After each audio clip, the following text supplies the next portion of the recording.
They said the Focke-Wulf 190 was untouchable, a predator engineered to dominate the European sky.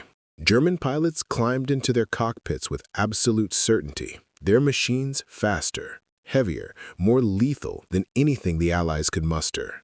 At altitudes where the air grew thin and cold, where oxygen masks fogged with each breath, the Luftwaffe reigned supreme.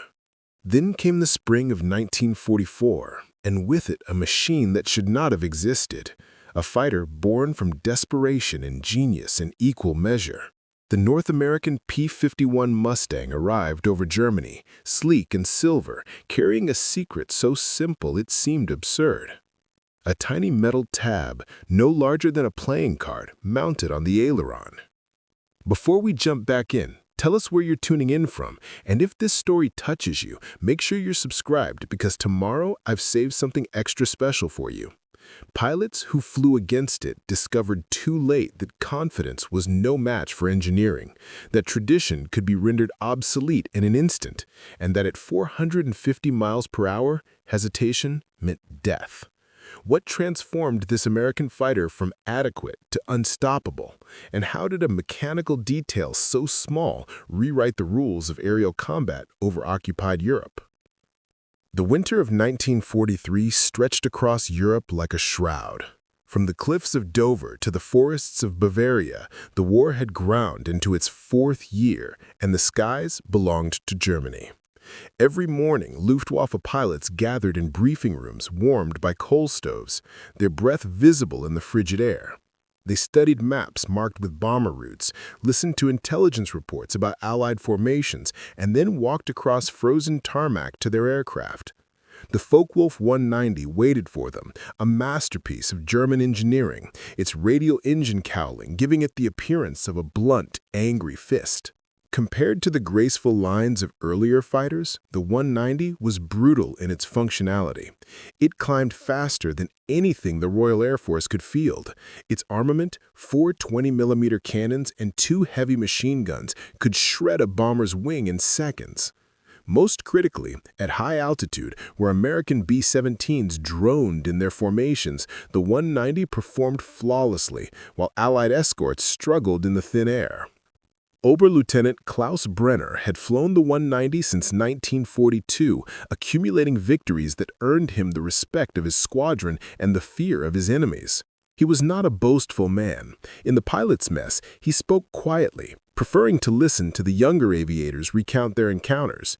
But when he climbed into his cockpit, when his gloved hand gripped the stick and his boots rested on the rudder pedals, something transformed. The aircraft became an extension of his will. He could feel the airframe respond to the slightest pressure, could anticipate how the machine would behave in a diving turn or a climbing spiral. Other pilots spoke of fighting their aircraft, wrestling with controls that grew heavy at speed. Brenner had never understood this complaint. The 190 was responsive, precise, a weapon that rewarded skill and punished hesitation. On a morning in late February, Brenner's squadron received orders to intercept a formation of American bombers approaching from the west. The briefing was routine: altitude, heading, estimated strength of the escort. Intelligence suggested the bombers would be protected by P-47 Thunderbolts, heavy fighters that could absorb punishment but lacked the agility to truly threaten the 190.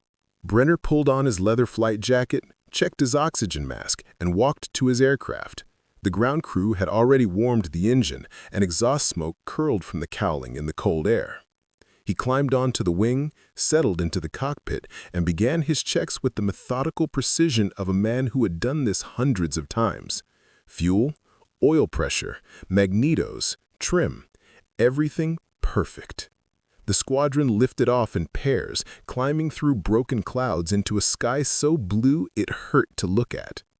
At 25,000 feet, the air was a knife. Brenner's breath came in short, controlled pulls through the oxygen mask. Below, the patchwork of German farmland spread in shades of white and brown, fields blanketed in snow, roads cutting dark lines through the landscape. Ahead, contrails marked the path of the bomber stream. White lines scratched across the dome of heaven. The Americans flew in tight formation. each B-17 positioned to provide overlapping fields of fire, a defensive box designed to make any attack costly. Brenner had attacked such formations before. The key was speed and aggression, diving from above, choosing a straggler or a damaged aircraft, firing a burst and then climbing away before the gunners could track you. The squadron commander's voice crackled over the radio, calm and professional. Attack from the sun, target the trailing element, break on my mark. Brenner adjusted his throttle, feeling the 190 surge forward. The bombers grew larger in his gun sight, their olive-drab fuselages stark against the winter sky. He could see the turrets tracking, barrels swinging to follow the approaching fighters. Then the commander gave the order and Brenner rolled into his dive. The world tilted, the horizon swinging wildly as he plunged toward the formation. Speed built rapidly, the airframe vibrating with the force of the descent.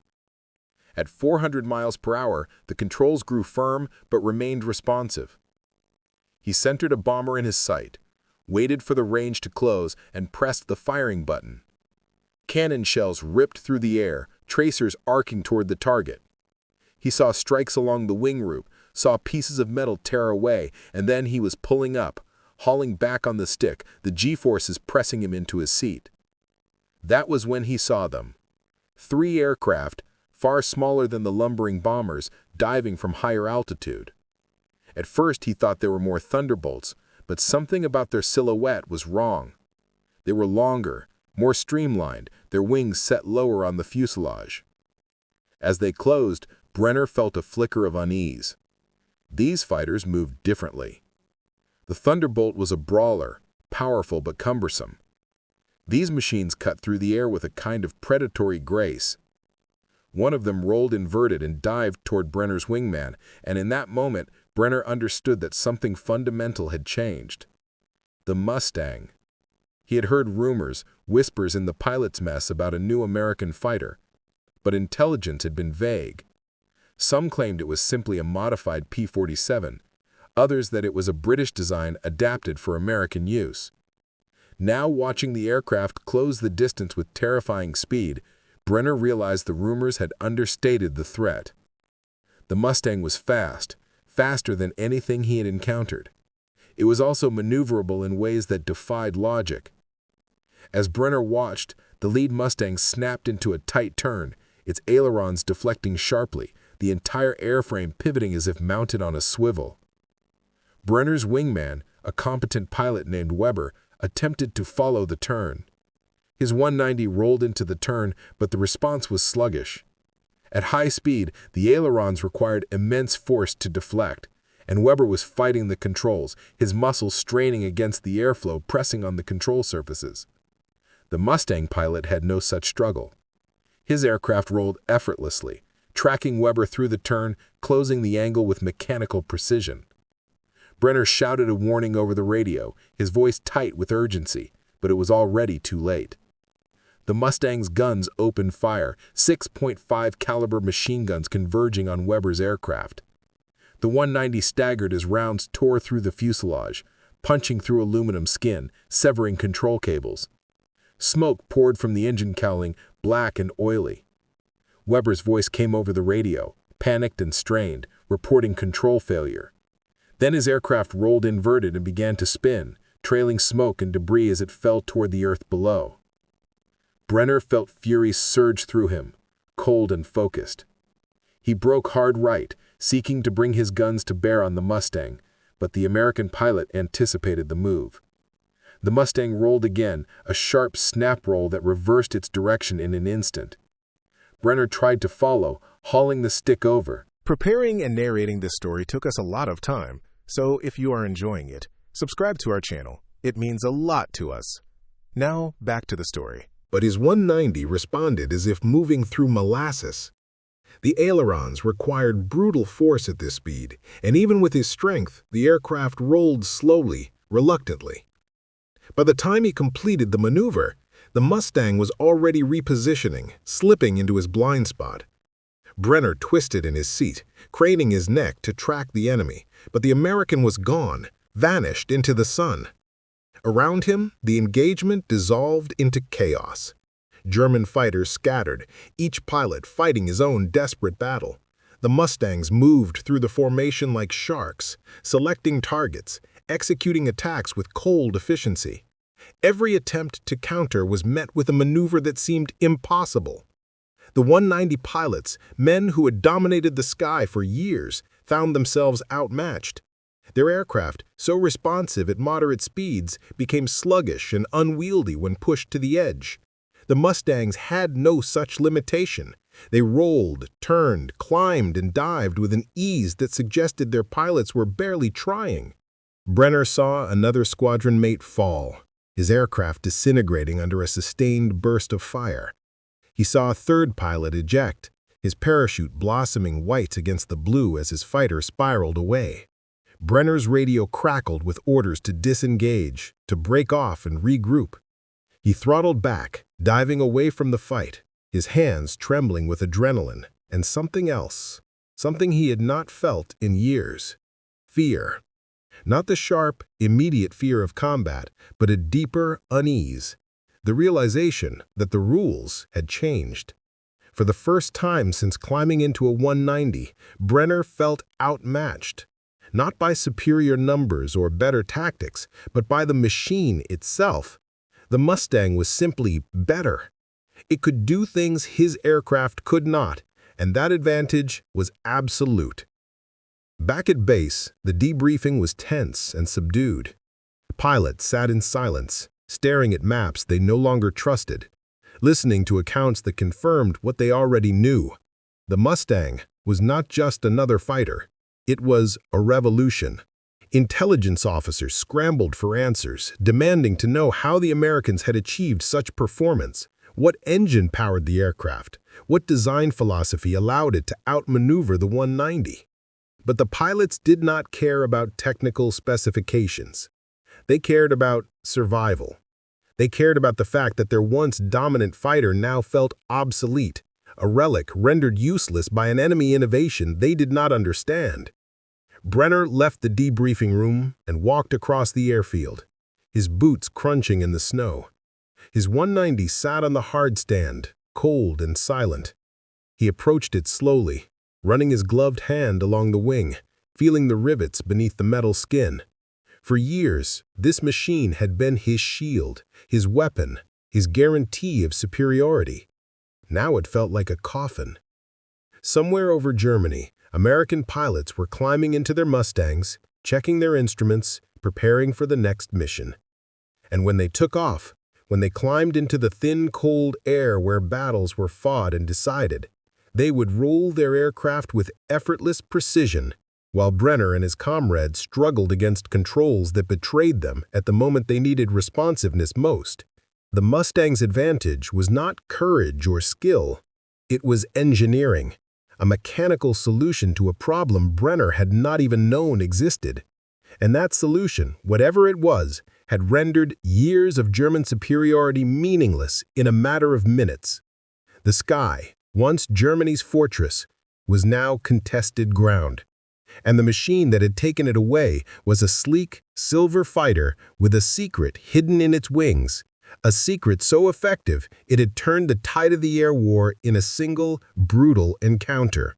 Brenner stood alone on the frozen airfield, staring at his aircraft, and understood that everything had changed. The Mustang was here, and the Luftwaffe's reign was ending. Not slowly, not through attrition, but through obsolescence.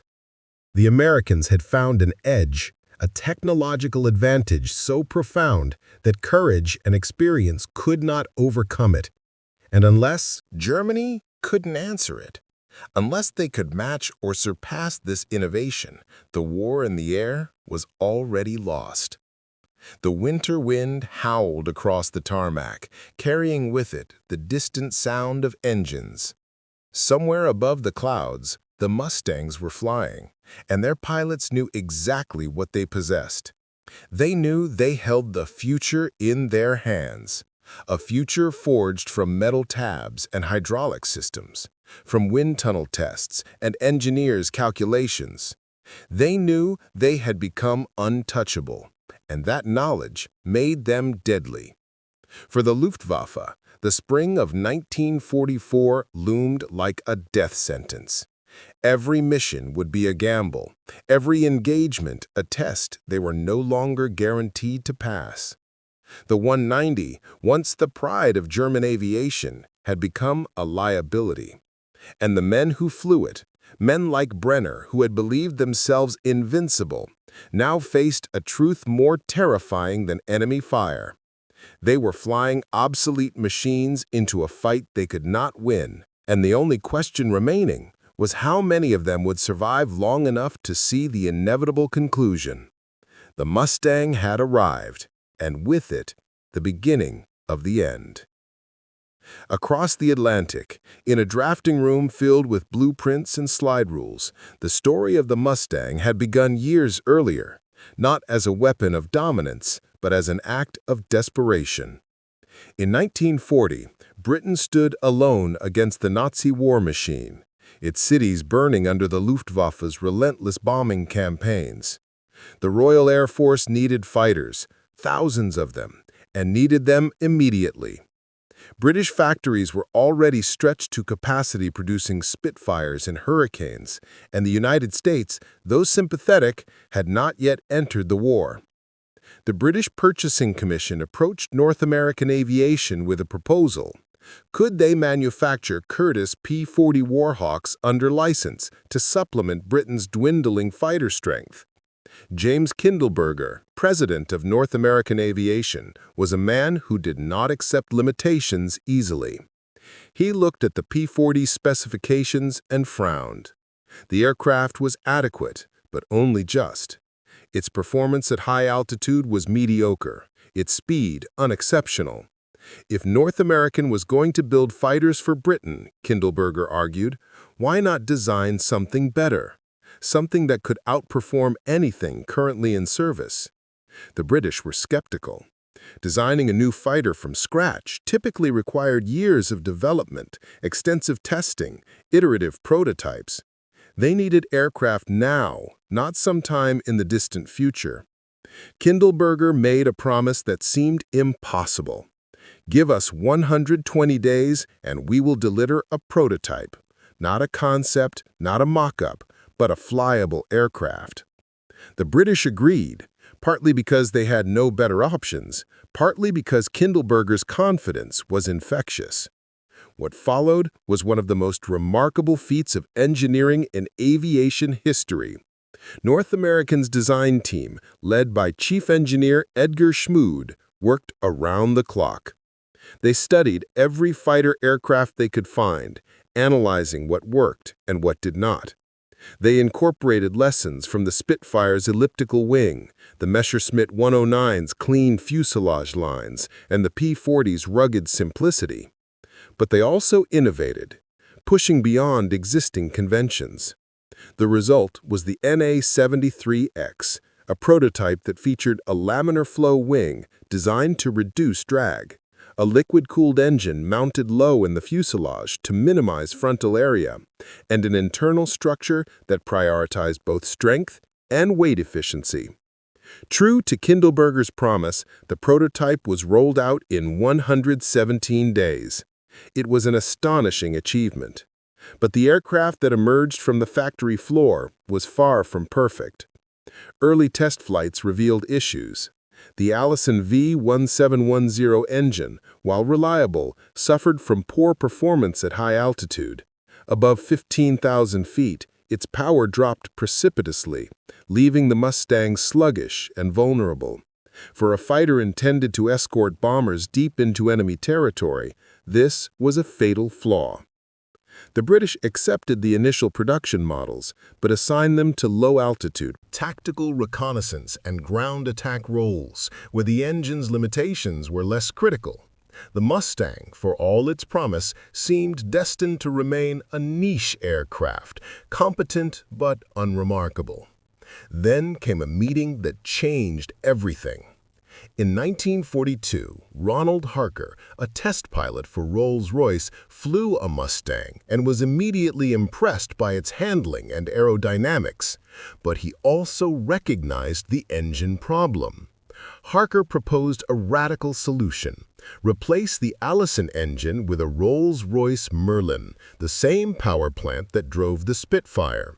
The Merlin featured a two-stage supercharger that maintained power at high altitude, exactly what the Mustang needed. Rolls-Royce engineers set to work adapting the engine to fit the Mustang's airframe, and the result was transformative. The Merlin-powered Mustang could now climb to 40,000 feet, maintain speed at altitude, and outrun almost anything the Luftwaffe could field. It had become a long-range, high-altitude interceptor capable of escorting bombers all the way to Berlin and back. But performance was only part of the equation. The true revolution lay in the details, in the small mechanical innovations that separated the Mustang from every other fighter in the sky. Chief among these was the spring tab, a deceptively simple device that solved one of aviation's most persistent problems. At high speeds, airflow over the control surfaces created enormous pressure, making the ailerons, elevators, and rudder increasingly difficult to move. Pilots had to fight the controls, using brute strength to force the surfaces to deflect. This was exhausting in sustained combat and made high-speed maneuvers sluggish and imprecise. German fighters like the Focke-Wulf 190 and Messerschmitt 109 relied on hydraulic assistance or simply accepted that their controls would stiffen at speed, training their pilots to anticipate and compensate for the resistance. North Americans' engineers took a different approach. They developed the spring tab, a small auxiliary surface attached to the trailing edge of the aileron. When the pilot moved the control stick, the spring tab deflected in the opposite direction, creating aerodynamic forces that helped move the aileron itself. The result was a control surface that remained light and responsive even at extreme speeds. A Mustang pilot could roll his aircraft at 450 miles per hour with the same ease as if he were flying at half that speed. The difference was not subtle, it was revolutionary. In combat, where split-second reactions determined who lived and who died, the spring tab gave Mustang pilots an overwhelming advantage. Lieutenant Daniel Crawford learned this firsthand during his first combat sortie over France in March 1944. Crawford was 23 years old, a farm boy from Iowa who had learned to fly in a Piper Cub before the war. He'd trained on P-40s in the States, transitioned to Mustangs in England, and now found himself strapped into the cockpit of a P-51D, taxiing toward the runway at an airbase shrouded in morning fog. The briefing had been straightforward. Escort a formation of B-17s to a target deep in Germany, engage any interceptors, and bring the bombers home. Crawford's squadron leader, a veteran named Reynolds, had told them what to expect. The Luftwaffe would come in force, and the Germans were skilled, experienced, and desperate. But Reynolds had also smiled as he spoke. "You're flying the best fighter in the world," he said. "Trust the machine, and it will bring you home."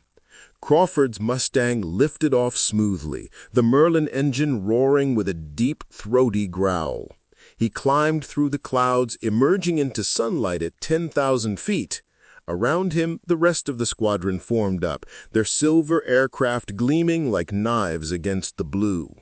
They climbed steadily, reaching 25,000 feet as they crossed the English Channel.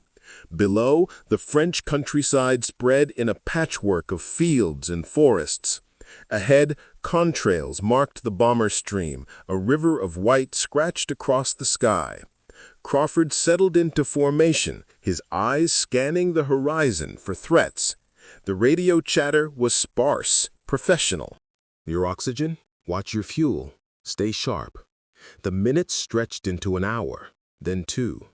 The bombers droned onward, their formations tight and disciplined. Then the call came. "Bandits, high, 12 o'clock!" Crawford's pulse quickened.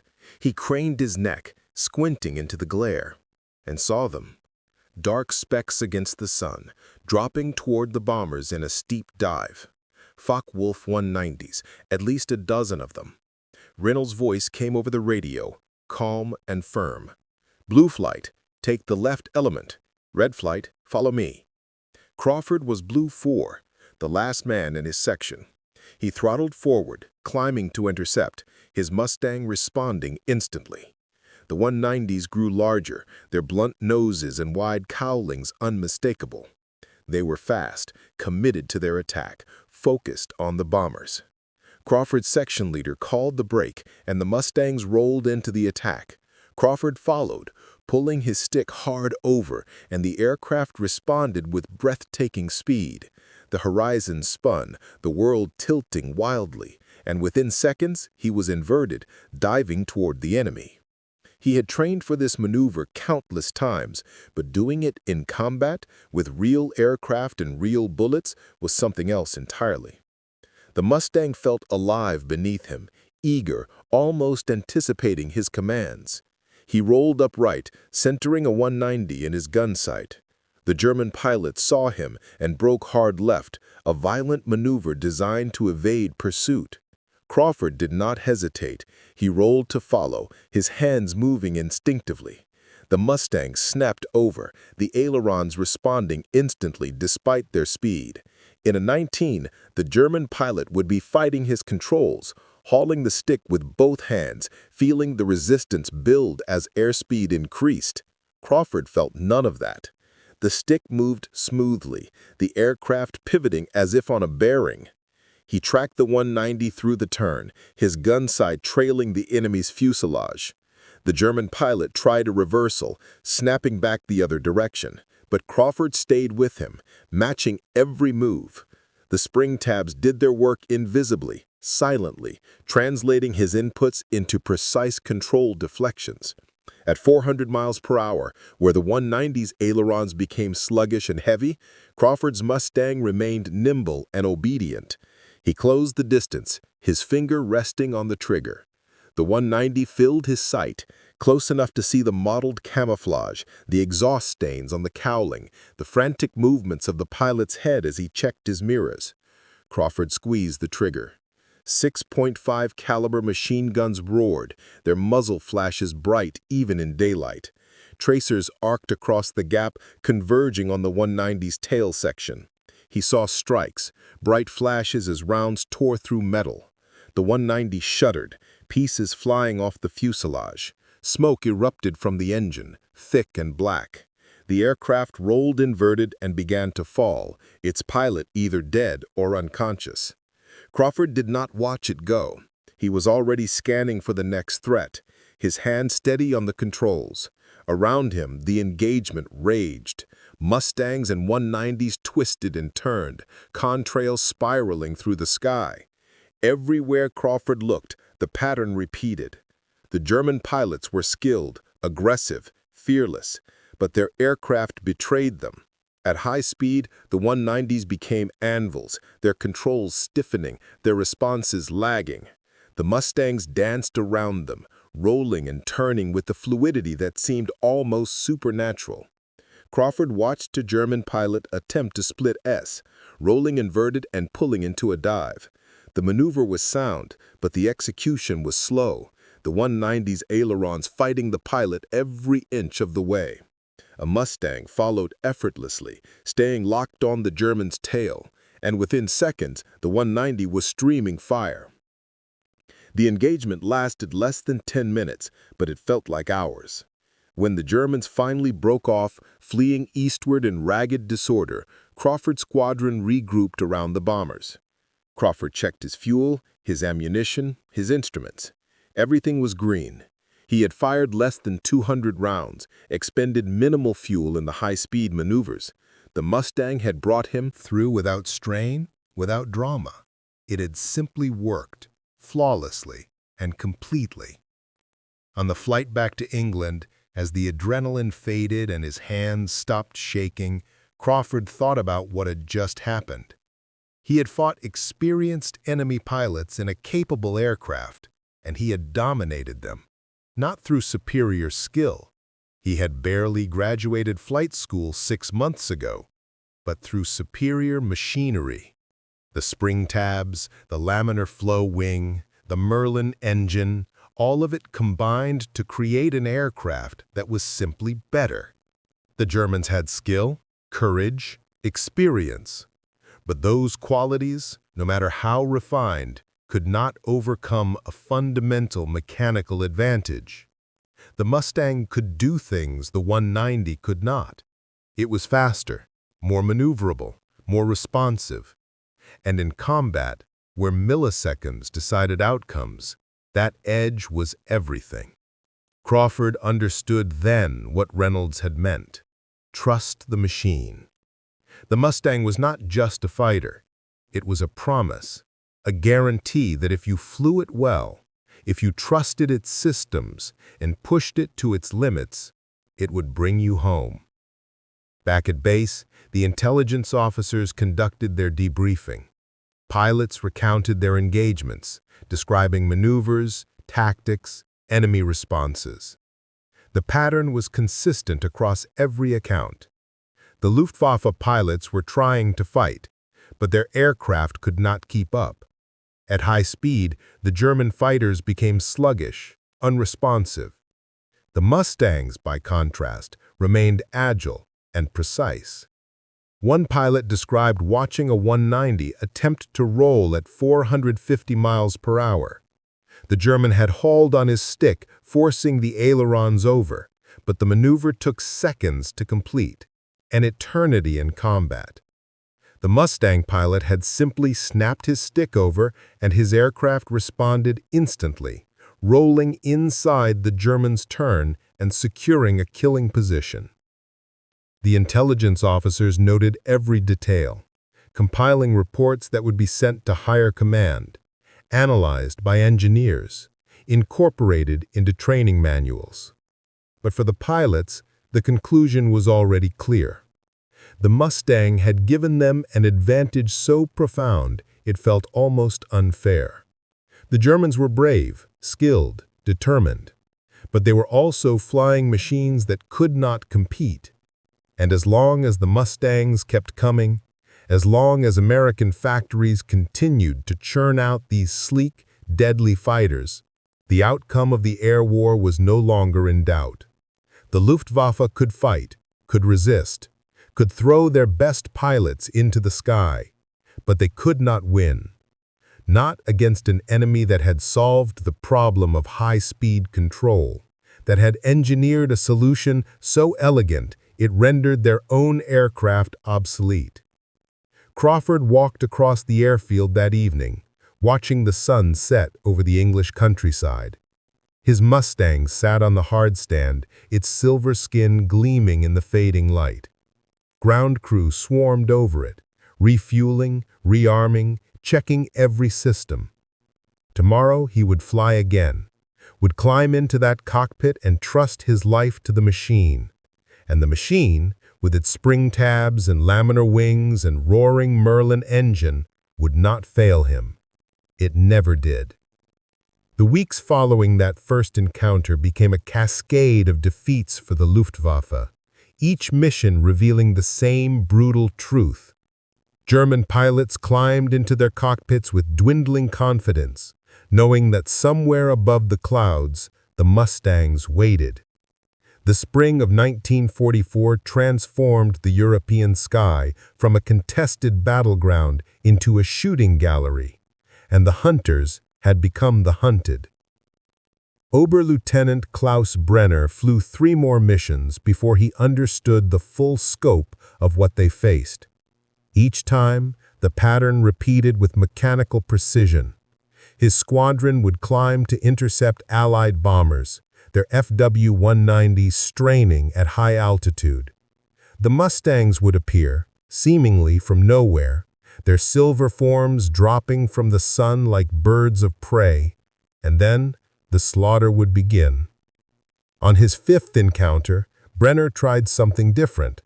Instead of engaging directly, he positioned his flight at extreme altitude, nearly 35,000 feet, where the 190 Air was so thin, his oxygen mask fogged continuously, and every breath felt like drowning. From this perch, he watched the engagement develop below. The bomber stream stretched from horizon to horizon, their tight formations bristling with defensive armament. Mustangs weaved around them in loose pairs, scanning for threats. When Brenner's squadron dove to attack, the American fighters reacted instantly. What Brenner saw from his vantage point made his blood run cold. The Mustangs did not simply turn to intercept. They anticipated, positioning themselves before the German fighters even committed to their attack runs. It was as if they could read minds, predicting every maneuver before it happened. But Brenner understood it was not prescience. It was capability. The Mustang pilots knew they could outmaneuver anything the Luftwaffe fielded, so they flew aggressively, without hesitation. They committed to intercepts that would have been suicidal in lesser aircraft because they trusted their machines absolutely. A German pilot in a 190 had to calculate every move, had to consider whether his aircraft could execute the maneuver he envisioned. The Mustang pilots simply acted. They rolled when they needed to roll, turned when they needed to turn, and their aircraft obeyed without resistance. The psychological advantage was as devastating as the mechanical one. Brenner watched one of his wingmen attempt to evade a pursuing Mustang by rolling inverted and diving. The maneuver should have worked. The 190 was fast in the dive, and the sudden reversal should have bought precious seconds. But the Mustang pilot simply snapped his aircraft over and followed, matching the maneuver effortlessly. Within 3 seconds, the Mustang was in firing position. Within 5, the 190 was trailing smoke. Brenner broke off his attack without firing a shot and dove for the deck, pushing his throttle to the firewall. His aircraft shook as it accelerated past 450 miles per hour, the airframe protesting under the strain. He knew a Mustang was behind him, could feel it in his bones, even before his wingman's panicked warning crackled over the radio. Brenner tried to jink, to throw off his pursuer's aim, but his controls fought him. At this speed, the ailerons required every ounce of strength he possessed. He hauled the stick left, feeling the aircraft respond sluggishly, then right, muscles burning with the effort. Behind him, the Mustang stayed glued to his tail, matching every move with insulting ease. Brenner could imagine the American pilot's hands on his controls, light touches that translated into instant responses. The unfairness of it was maddening. A burst of tracers flashed past his canopy, close enough that he flinched. Brenner shoved the nose down, diving toward the ground in a desperate gamble. The earth rushed up, fields and forests growing larger with terrifying speed. His airspeed climbed past 500 miles per hour, past the point where structural failure became a real possibility.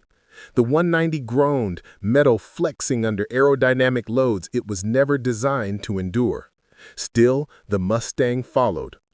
Brenner pulled out of the dive at treetop level, the G-forces crushing him into his seat, vision narrowing to a tunnel. He leveled off, skimming over a village at barely 50 feet, hoping the American would break off rather than risk flying so low.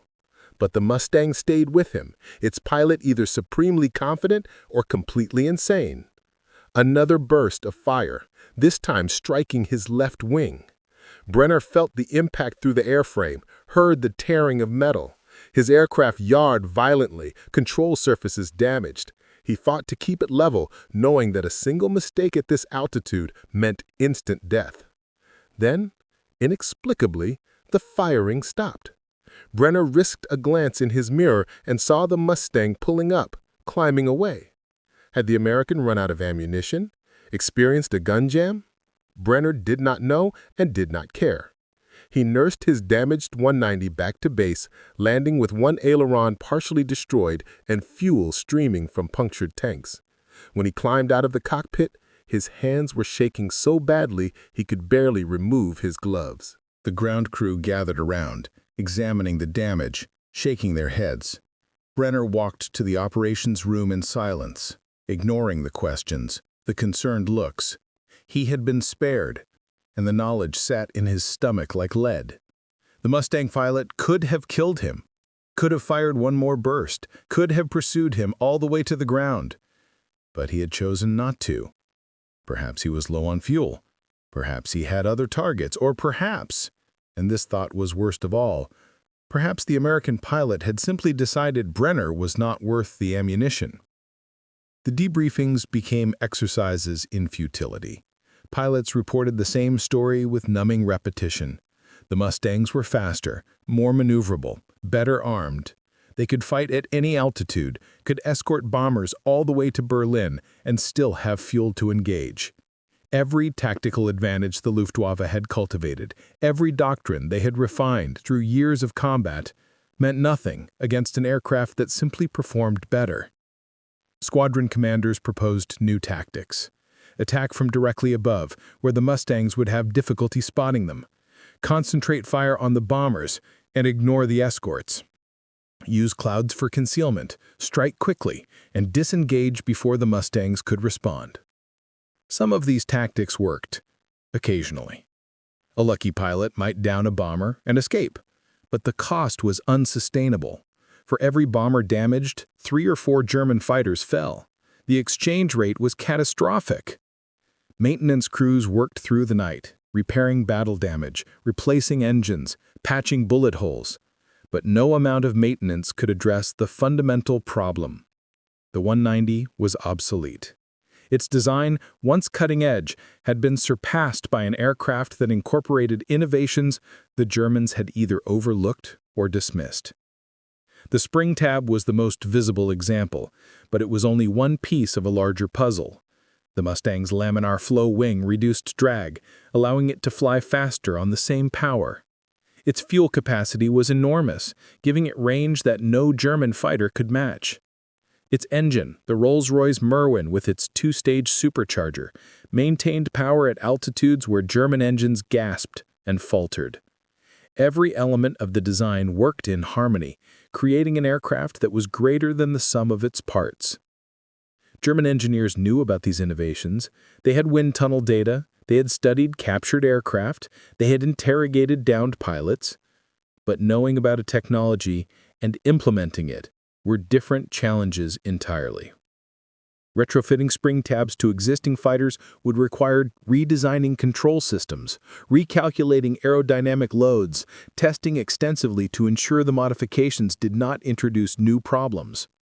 Developing a new engine with high-altitude performance would take years. Germany did not have years. The war was slipping away, factory by factory, city by city. Resources that might have gone to aviation research were diverted to tank production, to V-2 rockets, to increasingly desperate measures that promised quick victories but delivered only renewed delays. The Luftwaffe was left to fight with what it had, and what it had was no longer sufficient. Across the Channel, American and British engineers were already thinking beyond the Mustang. Test pilots flew prototypes of jet-powered fighters, aircraft that would make even the Mustang obsolete. But for now, the P-51 was more than adequate. Production lines in California and Texas churned out hundreds of Mustangs every month, each one rolling off the assembly line with spring tabs installed, each one representing another nail in the Luftwaffe's coffin. Pilots fresh from training climbed into these aircraft and flew them across the Atlantic, ferrying them to bases in England where they would join squadrons already decimating German air defenses. The logistics of it were staggering. Fuel, ammunition, spare parts, everything needed to keep a fighter force operational had to be shipped across an ocean, distributed to dozens of airfields, and maintained under combat conditions. Yet somehow, it worked. The Mustangs kept flying, kept fighting, kept winning. Lieutenant Daniel Crawford flew his 20th mission in late April, escorting bombers to a synthetic oil plant deep in Bavaria. By now, the routine was familiar. Climb to altitude, form up with the bombers, scan for threats. The Luftwaffe still came, still fought with desperate courage, but their numbers were dwindling. Where once Crawford might face a dozen enemy fighters, now he saw 3 or 4. And even these survivors flew differently. more cautiously, less willing to commit to sustained combat. They would make a single pass at the bombers, fire a burst, and then disengage, diving away before the Mustangs could intercept. It was the behavior of men who knew they were overmatched, who fought not for victory, but for survival. On this mission, Crawford spotted a lone 190 stalking the bomber formation from a distance. The German pilot was good, maintaining position in a patch of cloud, using the cover to mask his approach. But Crawford had been flying long enough to recognize the pattern. He called the bogey to his flight leader and received permission to engage. Crawford peeled off, climbing toward the cloud bank. As he approached, the 190 broke from cover, rolling into a dive toward the bombers. Crawford followed, his Mustang responding instantly to his inputs. The 190 pilot saw him and broke hard right, a violent maneuver that should have shaken pursuit. Crawford rolled to follow, his hands barely moving on the stick. The spring tabs did their invisible work, translating his intent into aerodynamic reality. He stayed locked on the 190's tail through the turn, through a reversal, through a desperate attempt to outdive him. The German pilot was skilled, Crawford gave him that. Every maneuver was executed correctly, every tactic drawn from years of experience. But skill could not overcome the physics of control surface loading at high speed. The 190's aileron stiffened, its responses lagged, and Crawford stayed with him through every evolution. Finally, the German ran out of options. He straightened out, perhaps hoping to outrun the Mustang, perhaps simply accepting the inevitable. Crawford closed to 200 yards, centered the 190 in his gun sight, and fired. The 6 .50 caliber guns roared, their combined rate of fire turning the air into a cone of steel. He saw strikes along the fuselage, saw the canopy shatter, saw the 190 roll inverted and begin to fall. No parachute emerged. The aircraft spiraled down, trailing smoke and debris, and disappeared into the clouds below. Crawford pulled up, rejoining his formation. Another kill, another statistical mark in the ledger of aerial combat. He felt no elation, no triumph, just a tired satisfaction that he had done his job and survived to do it again. Around him, the sky was empty of enemy fighters. The Luftwaffe had withdrawn, conceding the airspace to the bombers and their escorts.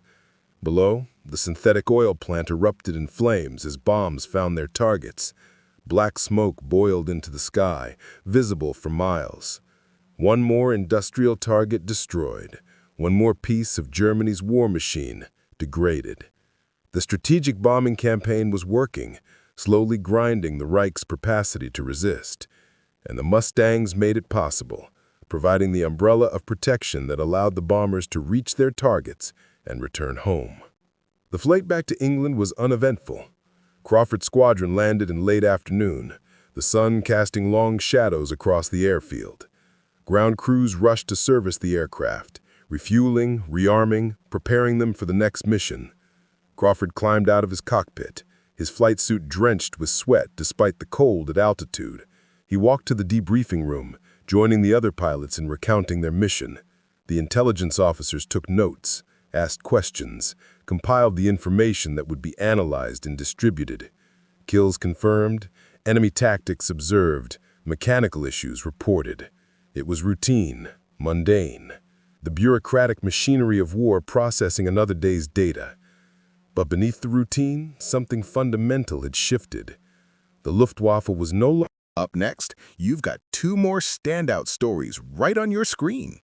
If this one hit the mark, you won't want to pass these up. Just click and check them out.